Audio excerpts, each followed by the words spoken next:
Chapter 7. 8:55 a.m. Approaching the same imposing building for a second time was no easier. She glanced at her cheap watch. Right on time. The station had called just over an hour ago, asking her to come in for 9 instead. 2 hours earlier meant 2 hours she didn't have to wait and worry. Taking a deep breath, she straightened her shoulders and walked in. Her reception this time was quite different. After letting the front desk know she was here for her appointment, she was taken to a small room and left alone. Sam shivered as she took in the square table and 2 chairs. No windows, no couch, nothing to indicate comfort. This appeared more like an interrogation room. Silently, she walked to the far side of the table and sat down. Sam didn't need any other cues to understand she could be in serious trouble.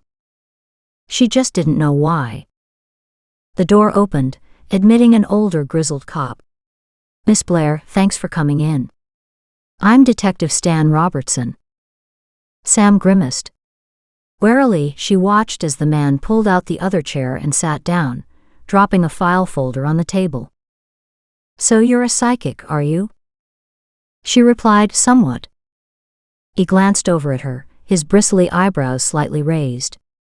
"Explain." "Sometimes I get visions, but I can't read tarot cards or anything like that."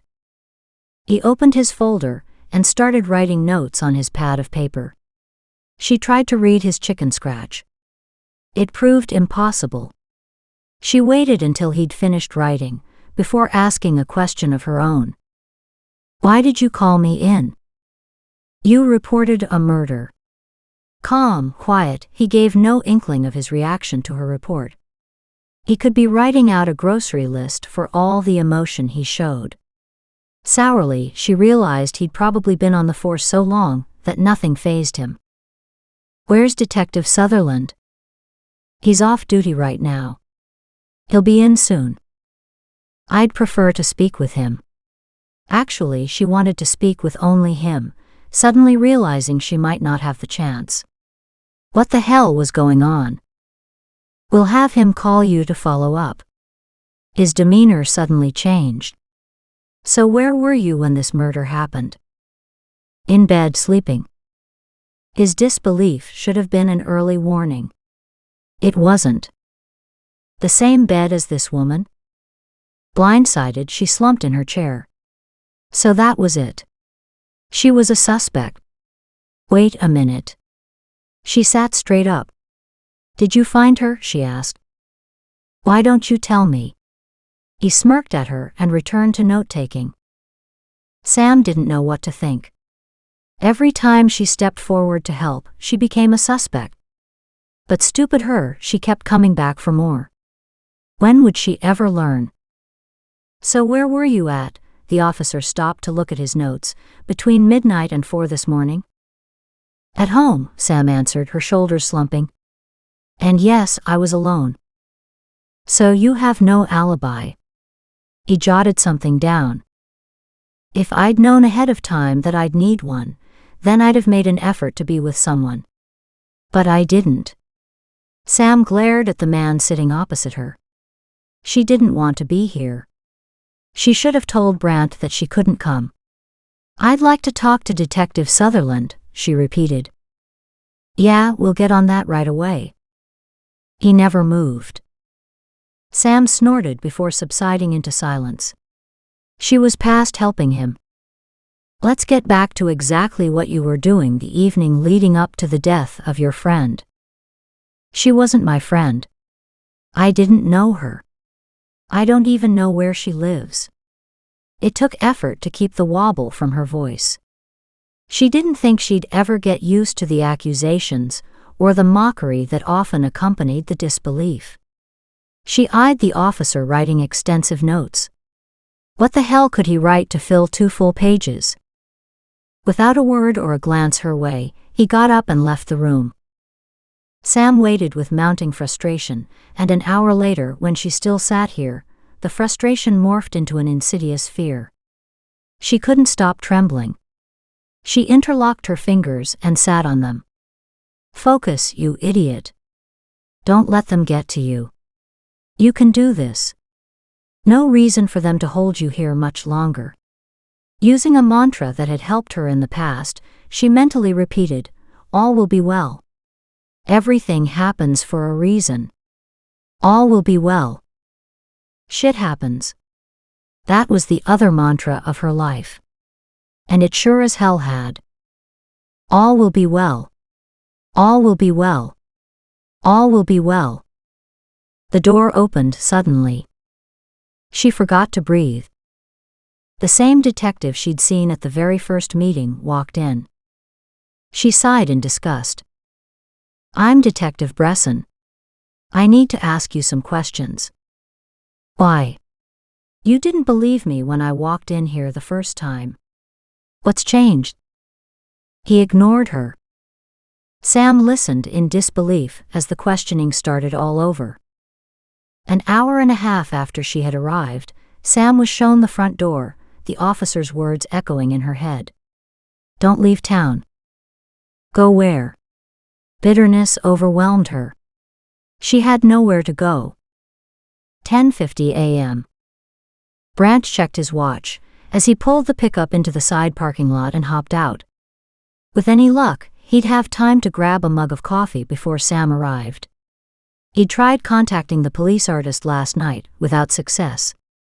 He'd left a message. Hopefully she'd gotten it, and had shown up too. Sam had too much valuable information locked inside her head not to take advantage of it. Their police artist had an eerie interpretation of people and events as well. Maybe together, the two of them could produce a little bit of usable magic. He pushed open the side door and nodded at Jensen, just leaving. Walking straight to the lunchroom, he snagged a mug, filled it with coffee, added cream, and headed to his desk. So focused on his time frame, it took him a minute to notice the unusual silence in the station. Glancing around, he frowned.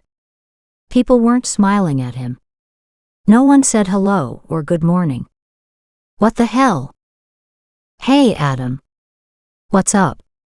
The younger man was hunched over his keyboard, staring at his monitor as if it held the answer to life on it. He started, red flushed over his face and neck. He mumbled and refused to face Brant. "What?" Brant walked over, until he stood directly in front. "Adam, talk to me." Adam's shoulders slumped. "I think you'd better talk to the captain." Brant stiffened. "The captain? Okay, how about a heads up first?" Adam finally glanced around the office, and then met his gaze.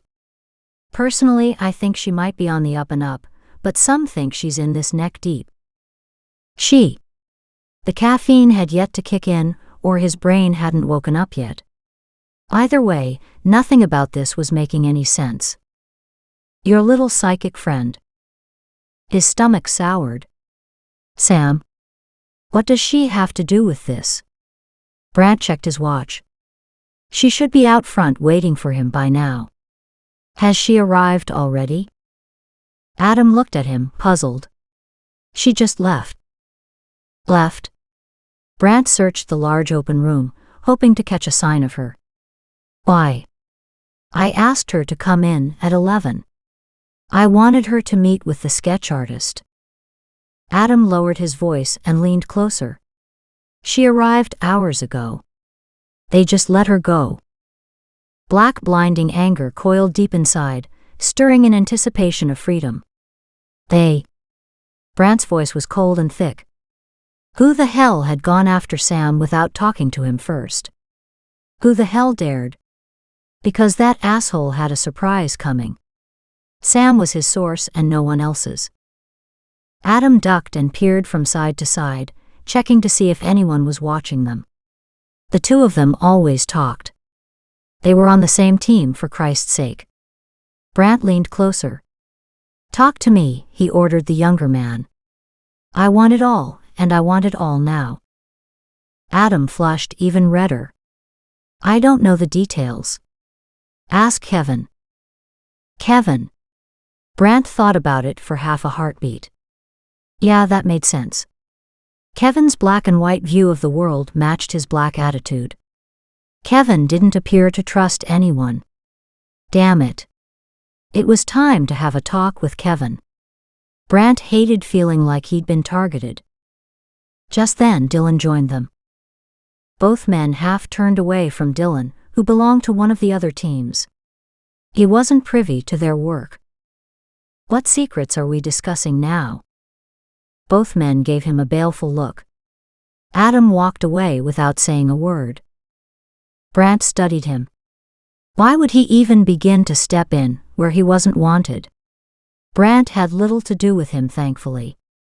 He'd always appeared a little too slick. That had nothing to do with his fancy suits. Today he wore another pinstripe suit and what appeared to be a damask shirt. This kid was looking the part. Brant just didn't know what that part was. No secrets here. Every department had a misfit or two. This station was no different. The captain here was quite tolerant, as long as everyone did their job. Brant didn't know Captain Johansson well. Big, beefy and built, his physique gave rise to the nickname of B-cubed.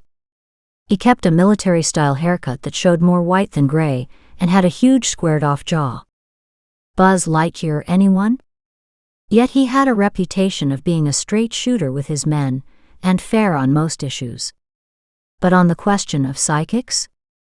Well, Brant had no idea where he stood. It was hard being an outsider. He was here to do a job, allowed to join the team in order to complete a job, yet not quite a member of the team. Obviously, some of them thought differently about him. But going behind Brant's back was never acceptable. Dylan half laughed and shifted his position, his hands sliding into his pants pockets. Are you sure? It sounded juicy when I went to walk past. Couldn't help but stop and ask. He grinned in a way that pissed off Brant. He needed to talk with the captain now. He needed to find out what the hell was going on. Brant spun on his heels, slopping coffee on the floor, and headed for the captain's office. 11 a.m. The door to the captain's office was closed when he arrived. He knocked hard. Come in. Brant strode in and stopped short. Kevin was seated on the left. The captain sat behind his huge mahogany desk. There was a sense of expectation. They'd been waiting for him. His defenses went up. Come in, Brant. Take a seat. I'd rather stand. He struggled with it, but his voice actually sounded normal. Tight but calm. Fine. Whatever you're comfortable with. But you also need to be comfortable with the fact that Kevin is entitled to speak with any witnesses he sees fit. That includes this Samantha Blair. The captain's beetled brows met in the middle as he peered over his glasses at Brant. That is why you're here. Isn't it? Brant choked back the words clogging his throat. He had to remember he was a guest here. Correct. And it's possible that detectives at this station work differently than they would in most other stations, but that would surprise me. Normally, detectives built a rapport with their witnesses. They might ask another detective to go talk to someone, to see what shook loose. Most detectives, as a basic courtesy, would mention to the other detective that they needed to talk to one of his connections, before they interviewed someone involved in his case. Captain Johansson cleared his throat. Yes, we do things a little differently here. Brant's gaze cut to the captain. That different? Once again, Captain Johansson exchanged glances with Kevin. We deal in good old-fashioned police work here. Not black magic. Kevin couldn't stay quiet any longer. That's what this is all about? Because she's a psychic? At Kevin's nod, Brant snorted. Then you could have had the decency to talk to me, couldn't you? I've worked with Stefan Kronos for over a decade. I'm not sure that I believe his work either. However, many of my friends do, given his success record. This woman is a flake, pure and simple. I don't want her involved in my cases. Kevin's sarcasm underscored his point of view. Interesting that Kevin had heard of Stefan. You haven't given her a chance, have you? Brant turned to confront him. I believe in her. She's given me valuable information, and I think she can help. I interviewed her. She doesn't have anything to offer. Kevin stood. I don't have time for this. As long as you have something reasonable to offer to my cases, feel free. But if you'll bring in a psychic, use her for your cases, not mine. She can hang you, not us.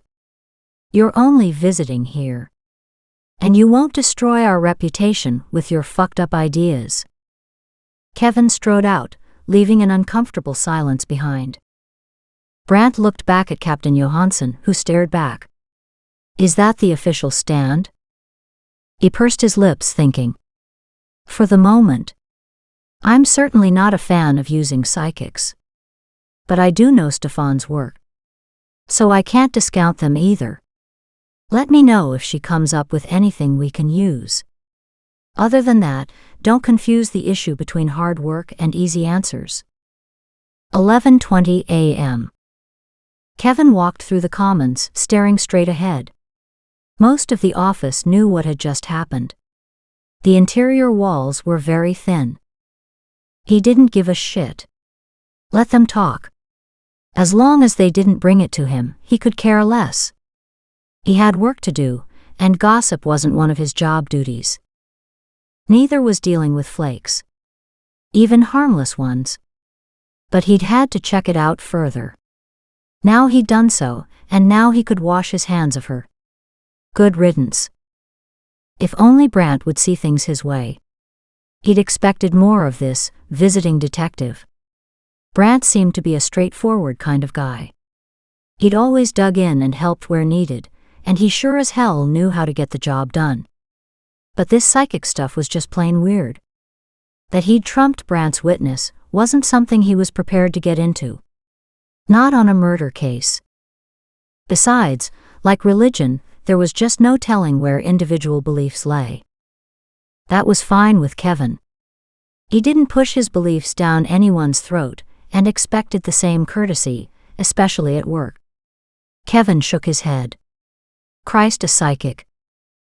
Even his wife had laughed at him. 12:30 p.m. Brant pulled the truck up to the cabin in a spew of dust and dirt. Moses stood on the porch, barking at him. At least the dog showed some sign of guarding the place. He cut the engine and hopped out, slamming the door behind him. Hey Moses. How are you doing, big guy? Brant eyed him warily, certain that Moses posed no threat. Still, one never knew. He climbed the steps, hand outstretched toward him. Moses walked a step closer. Just as Brant was about to touch him, a deadly growl erupted from the far side of the porch, before rising into a hideous howl. Moses backed up and took up his fierce barking again. Brant started. Jesus. What the hell is that? He could just make out the oversized cage farther down the porch, half covered in old gray army blankets. He took a hesitant step closer, only to stop as the growl grew to a crescendo. Easy, take it easy. He didn't know what Samantha had inside that damn cage, but if it were relative in size, it had to be huge. He glanced at the closed front door, sure he was being watched. Samantha had to be hiding behind the curtains. Ignoring the cage for the moment, he rapped on the door. Samantha opened it promptly, confirming his suspicions. Hi. The door shut in his face, leaving him staring at worn, peeling wood. He closed his eyes and groaned. Shit. After what the team had put her through, he couldn't blame her. Then neither could he blame the team. He might have done the same thing, under different circumstances. Samantha, I had nothing to do with this morning's appointment. The detectives called you in because they had questions. I'm sorry for the way it went down. Still, it's our job to ask. Silence. Crap. It would take a bomb to get her out of there now. Would it help if I said I didn't know about this morning's meeting until after you'd left? I had nothing to do with it. Honest. More silence. That was the rest of the team. They don't have much faith in psychics, and wanted to check you out for themselves. Dead silence. Shit. Iso didn't have time for this. He searched for ideas. Moses had slumped to his usual position of full relaxed mode on the porch. The cage was quiet, but Brant sensed the awareness emanating from the wire structure. Nice pet you've got here. Sounds dangerous. I may have to put him down as a danger to society. The front door crashed open. Don't you touch him, she snarled as she raced toward the cage. He grinned. Like taking candy from a baby. As she caught sight of his grin, she stopped her headlong rush and changed direction to charge him instead. He laughed even as he deflected her blows. You bastard. You did that on purpose.